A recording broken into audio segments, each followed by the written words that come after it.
কি সুন্দর জায়গা না? হ্যাঁ, একদম ঠিক চিনেছ, বাগড়াকোট লুপ ব্রিজ। অনেকেই হয়তো চেনো। আমরা যাচ্ছি আজ, যেটা হচ্ছে শিলিগুড়ি থেকে প্রায় 40 কিলোমিটার দূরে। এই জায়গাটা দিয়ে যাচ্ছি, সেটা হচ্ছে গাজরডোবা।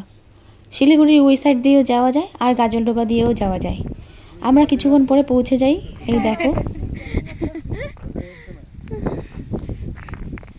শুনতেই পেলে আমার বর মজা করে বলছে, দেখো তো বাড়ি দেখা যাচ্ছে কিনা। ওটা ছিল নিচের অংশ। প্রথমে আমরা বুঝতে পারিনি যে উপরে আরও বড় ব্রিজ আছে। তারপরে আমরা পরে বুঝতে পারলাম, আরও এগিয়ে যাই। দেখো জায়গাটা অত্যন্ত সুন্দর, কিন্তু এখানে একদম দাঁড়াতে দেয়নি। এখানে ছিল পুলিশ। এখানে এর আগেও নাকি অ্যাক্সিডেন্ট হয়েছিল, একটা গাড়ি উল্টে পড়ে যায়। তার জন্য আমাদের ওখানে কাউকেই দাঁড়াতে দিচ্ছিল না।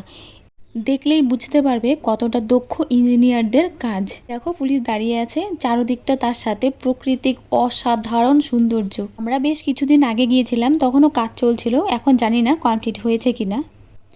সুন্দর ভিউ যেখানে ছিল সেখানে তো দাঁড়াতে দেয়নি, তাই আমাদের এই জায়গাটা বেস্ট মনে হয় আর এখানে আমরা দাঁড়িয়ে পড়ি।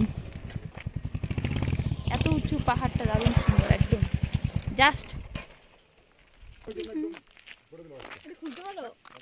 আমারটা আমারটা একদম খুলে দেয়। ধরো এটা আবার তো আলাদা সিস্টেম। অ্যাকচুয়ালি আমরা দুজনেই হেলমেট খোলাতে খুবই দক্ষ। তারপরে আমরা বেশ কিছুক্ষণ এখানে দাঁড়াই আর এখানের পাহাড়গুলো এত বড় বড় লাগছিল। তারপরে আমি একটু রিলস বানিয়ে নিচ্ছিলাম। তারপর আমরা ওখান থেকে চলে আসি বাড়িতে, আর যাওয়ার সময় কতগুলো গড়ি দেখতে পাই দেখো।